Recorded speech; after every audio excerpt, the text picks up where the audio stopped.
involved in that very type of thing. His name is Tony Bolton, and perhaps you've seen his wife Kim on Homekeepers. She's been on a couple times in the last few years. And Tony's going to tell us about his ministry. They each have great ministries, but they come together also and have been singers for many, many years and held conferences. Just really people that are working to expand that kingdom of God any way they can.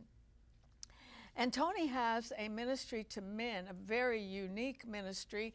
And if there's any pastors watching or pastors' wives, I think this is an area of the church that needs probably a little more attention than it gets. And when you meet Tony, you might want to have him come to your church and just minister to the men. Welcome to Homekeepers. Thank you. I'm glad to be here. Your wife's been on a couple times. And oh, yeah. Y'all been married 35 years. 35 years. Mm-hmm. And she does a great job with the women's events, and she loves being on your program.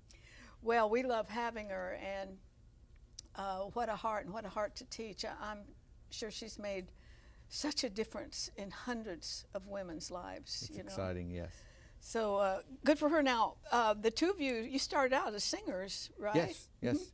We've been singing and traveling all of our married life together. I have 4 children, so we've ran the whole country in a bus and sang together and did youth ministry and did all the conferences and worked with lots of wonderful people that people are very familiar with in music, and so it's been great. Did you start out as a youth pastor? I did. I started out as a youth pastor and did all the crazy things that youth pastors do, and just had a great time at it. I loved it. In all of our travels, we would notice different churches that we'd go in or events. You'd see women on every hand almost running the whole church. The absence of the man was totally obvious there. And then you go into other churches where there's a very strong men's ministry and the men are the leaders. Oh my goodness, the difference is phenomenal. I'm my wife's biggest fan when it comes to her ministry, and I have pushed her and booked her and hopefully helped the platform that God has used her today. And at the same time, that has not diminished who I am and the ministry God's called me for. So it's been exciting to see that, and yet at the same time, I don't believe that women will ever take the role that men need to take and have to take to really be the leader in their family and home and church. You can just repeat that one. That's very, very true. Before we get into this a little more, I don't want to neglect your music because these people are fine musicians, he and his wife, and they separate. In fact, if you want somebody who can do it all, this is Tony, because you can lead worship and everything. We do. If a pastor has you for a retreat or something, that's it. They don't need to get anybody else. We'll do our best to get it done, yes. Yeah. At what point did you look in the mirror and say, I believe that I could formulate and lead a ministry to the men? Well, I grew up as an avid sportsman and out hunting and fishing and all these things, and when I got into being a youth pastor and doing all that, your time just, you're 24/7 on call. And so as our girls came up in our family, they never saw the real sportsman in our home. And then when our boys came, and then at some point we realized that Kim's ministry to women had taken off, and she was out almost every weekend. So, and if you know anything about guys, they're totally different than girls. The closest way to cross over here is to climb the furniture and the walls, and they can only sit so long. So I made a conscious decision to support her, let her travel, and then I stayed with the guys and did the booking and so forth. But then I had time to do what I already loved to do, and that was hunting. And during that time, I drove up our driveway when we first moved to Nashville, Tennessee, and it kind of made a little curve. And as I came to the top of the hill, I tell this story over and over. I saw someone running off the top of our building, off our house, right off the very top of the house. And as he got to the edge, he just jumped, turned 2 flips, and then I saw him hit the trampoline and come up and flip a couple times. That was our youngest son. Girls don't usually do that, Arthleen. I realized the wild at heart is there. So I had been taking my boys hunting, and so I said, okay, get all your friends together. And so they brought we probably had eight or nine kids in the neighborhood, And some I did not know. I didn't know anything about their background. And I said, okay, guys, I'd like to take you to get your hunter's education license because I want to take you hunting. I want to let you experience the outdoors. Only 2 out of the 8 had a father at home. The rest of them did not have a father figure, did not have someone there to show them anything about the outdoors or teach them. And lots of different situations, but I realized, and as I walked into the hunter's education, the guy said, did you bring the whole cul-de-sac? And I said, almost, you know. But it really led me to believe there's a great ministry that dads are missing in the lives of their sons and daughters. And so from there, it kind of started the process. Now, your men's ministries, you actually incorporate hunting. Absolutely. Well, what a setting to get guys out. I think people are realizing, of course, now with TV shows like Duck Dynasty and things like that, it's okay to have camo on because you're not, you know, considered to be totally weird now. So it's all cool. But what people don't realize is the hunting industry, just hunting alone, not fishing, is, I mean, in the economy brings about $39 billion.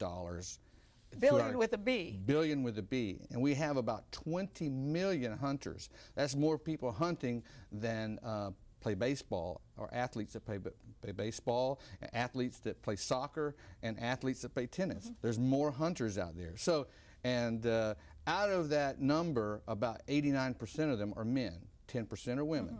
And so it's almost like a man's field out here. And one of the words that I picked up from guys love to let people know when they do something right. So my logo for the men's ministry is Booyah. Now, not to be confused with Booyah, but Booyah just means how awesome is that? And there's not a guy out there that's caught a fish or made a shot or something that he doesn't go, how awesome is that? Booyah. So yeah, they need something to say. That's right. So in our conferences, in our meetings, we always just get them to yell. And once they get free, you know, to express themselves, guys will express themselves in a camp setting and on a hunting trip like never before. I'd like to be a fly on the wall in some of those, when you've broken down the barriers and the walls. Yes. And there's something about nature anyway. Oh yeah, absolutely. And something they like to do.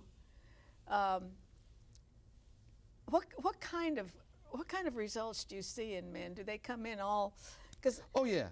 Yeah, they do. And then do they leave a little bit more open? They do. You know, guys are funny. If you have free food and you're going to give away a shotgun or a deer stand, they're going to come, you know, and they'll drive for miles. A lot of the events, and this is what I was telling Kim, my wife, I said, you know, we think of these type of events, outdoor events, big churches can do it, but I go to small churches. I was in Ohio, a church of 80, did an event, 250 guys show up at a church that never had that many people at any event they'd ever done. Oh, they show up. We word. had 10 guys give their heart to the Lord. It was an awesome, awesome day. And so we do a little music, we show some videos, we have the expectation. But I think the thing that really kind of breaks the barriers is we all have a connection and we have to start somewhere. There's not a guy out there that sees another guy in camo, he doesn't go, oh, there's a bro. He gets it. You're teaching me a lot of stuff. Like today. when you ladies were talking about the deer on the wall, if a guy's a hunter out, I mean, he starts to just, his adrenaline starts to flow when he sees those things because he gets it. And nothing really excites a guy that hunts more than reeling in a fish or shooting a bow or a gun. And so these events, I'll tell them it's okay. This is our common ground. And you know, John Maxwell said it best. He said, find the common ground, and then you can take people to higher ground. So once we establish that we both love this and we make the connection, I call it my camo connection. So when I see somebody like that, I go, I get you. You get it. You know, this is all very encouraging. If you just tuned in, I'm talking to Tony Bolton, who has this wonderful ministry to men. It's called Pray on Pray. Pray for Pray. Pray for Pray. P-R-A-Y for P-R-E-Y. That's right. Okay. But if you go to the Tony Bolton website, it will take you there. Yes. And I've just wanted to call the attention of church leadership, an area of the church that's not the easiest, but here's a guy who can do it all. And he can come in and minister to your men. When you get around, I don't know if you sit around the campfire, around the lodge, or whatever you do, Do you teach? I do. What do you teach? Well, primarily it's areas of surrender. Like take the message of Jesus calling the life of James and Peter, and John, Andrew, all the disciples, but especially Andrew. He reached out to his brother. He said, "I know what he likes. He's a rowdy guy." And I always try to tell guys, they think the church does not care about them. And probably, for most part, most men are not excited about going to church, and they think the statistics church, prove that. yeah, they think church doesn't get it. But when a ministry reaches out and gets what excites men, and then says, take that same excitement and use it for God, I try to instill on them that they can pass this on to their children, especially their sons, and make a moment that they'll have an opportunity right there in the still of the woods. And my son, one of my sons, has asked me, "Dad, what's your favorite hunting experience?" And I could go down, "Oh, well, I shot the deer, I shot the turkey, I did all these things." Hard to choose one, right? My favorite is to say, my best experience was sitting in a blind with you all morning long. We didn't see a thing, but it was the first time you had sat with me in a blind. And we had a moment, we talked about things, we shared things and bonded there, probably like we had never done before, and that was my best hunting experience. And I try to tell guys, take the moment, you won't pass this way again, you can't take it with you, seize the moment. Well, I was in Minnesota in the fall, and at the end of the event, when we were talking about, the most important things in life, and guys are coming back to say, I never heard my dad tell me that he loved me. I never had a moment of that. And big tears come down their face, and they say, I'm not going to miss telling my son and daughter. Yes, that's good. And so, at altar and praying, it's been exciting to see what God's doing. You talk about turkey hunting. I can't think of anything I would rather do less than go shoot a turkey. But apparently you have to wait for them quite a while to show up. You call. You call them? You do. And my wife says if more men would learn how to lure their wives like they learn how to lure a turkey, we'd have some honeymoon events going on, because it's all about luring the gobbler to you. How do you do that? Well, you make that hen sound, you call, and you have a slate, or you What does it sound like? Oh, it's sweet music to the gobbler's ear. He can't stand it. He comes out in full spread and does his dance, and it's the dance of death when he comes to my house. So, but nothing. Do you throw a little grain out? Or? No. You actually you can put a hen out there, a decoy.